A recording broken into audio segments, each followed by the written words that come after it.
Hi everyone and welcome back to my channel. I hope you're all well. This is Lifestyle Critic, where we break down movies and TV shows into their core elements, and in this video we are going to be reviewing Fantastic Beasts and Where to Find Them, which is a spin-off and prequel film series to the incredibly successful mega franchise that is the Harry Potter series. Now this film did have some really nice moments. They had some really nice nods and throwbacks back to the original Harry Potter series, and it was really great to kind of see them forge their own path and do their own thing with this film franchise. However, I was just left feeling really disappointed by this film, as I was just hoping for it to be a lot more successful and a lot more impressive than it was, and it just lacked a lot of magic, charm and brilliance which the original Harry Potter series had, and I just wanted to see a lot more of that in this film series, so I was left feeling a little bit disappointed, and I'm going to be explaining why and breaking the film down for you in this movie review.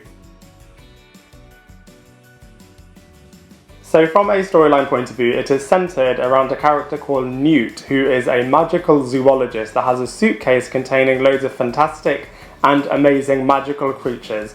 This suitcase accidentally gets switched with a no-mag's suitcase. By the way, a no-mag is the American term for muggle. It gets switched with Jacob Kalowski's suitcase, who is a baker. Jacob, who now has the magical creature suitcase from Newt, accidentally opens this and lets all of these magical creatures out onto the streets of New York, so Newt has to go around and retrieve them all or catch them all, Pokemon Go style. We're also introduced to another character called Tina, who works at a magical congress and she wants to arrest Newt.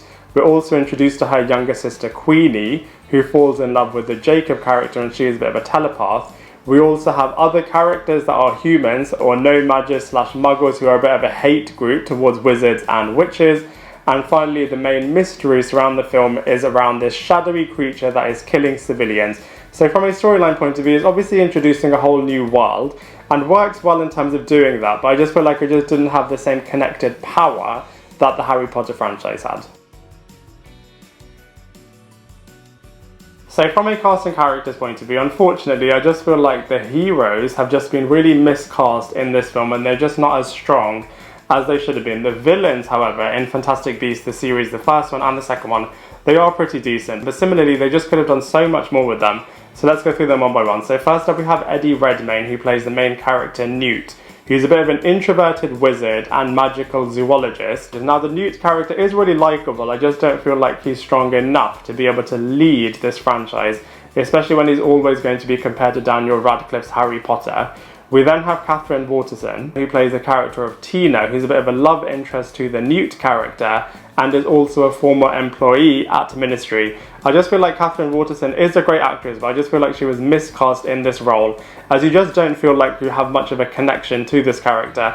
And similarly, if she's always going to be compared to Emma Watson's Hermione, then she really does fall short quite a lot. Next up, we have Alison Sudol, who plays the character of Queenie, the younger sister of Tina, and the telepath that falls in love with a human character. I feel like, again, there wasn't really that much of a connection with this character. She definitely improved in the second movie, but in this film you just didn't really feel like you had much of a connection with this character. We then have Fogler playing the Jacob Kalowski character. He definitely was the audience's eyes and ears into this world. He's a nomad / human / muggle, and so he's learning everything about it as the audience is as well. And he is a bit of a funny character that really does fit into the 1920s era. Next up, we have Ezra, who's a bit of a troubled, adopted character with a bit of a secret. Similarly to Alison, he has a much bigger role in the next movie, and subsequently will, I'm sure, have a bigger role in the next few movies as well. In this film, I feel like it was a lot more of an introductory role for this character.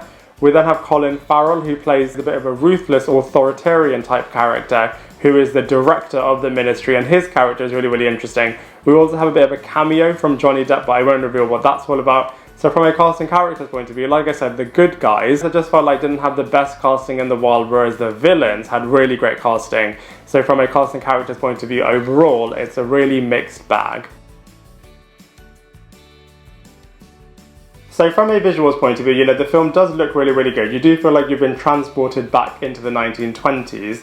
And from a Wizarding World collection point of view, it definitely is one of the best looking movies so far. The cinematography of all of the scenes look really, really great. All of the spells look really, really cool. All of the creatures look really, really great. When you're kind of trying to find all of them in a Pokemon Go style, that looks really, really great. It's just a shame that the actual script and the actual concept of this movie is just not as impressive. So from a comparison point of view, I think you cannot compare Fantastic Beasts at all to Harry Potter. Harry Potter is definitely in another league altogether, and I'm hoping that the 3rd, 4th and 5th Fantastic Beasts movies will be a lot better, and I'm confident that they will be, as I feel like the 1st and 2nd one are real true setup movies, so that they'll get a lot better over time, but in terms of comparisons at the moment, you can't compare it at all to the Harry Potter franchise. So overall, I was really excited about the fact that they were expanding the Harry Potter universe, the fact that they were introducing brand new characters, the fact that they were taking it stateside.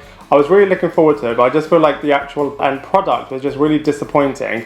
Too much of a focus on all of the different creatures, and I know the clues in the title, but I just felt like the script and the actual casting of this film just meant that it was really, really disappointing. I'm hoping, like I said before, that the next couple of installments are a lot better, but as far as Fantastic Beasts Where to Find Them is concerned, I have to give it a 4 out of 10. I'd love to hear what you think, so please let me know in the comment section below. Otherwise, I look forward to seeing you in my next video.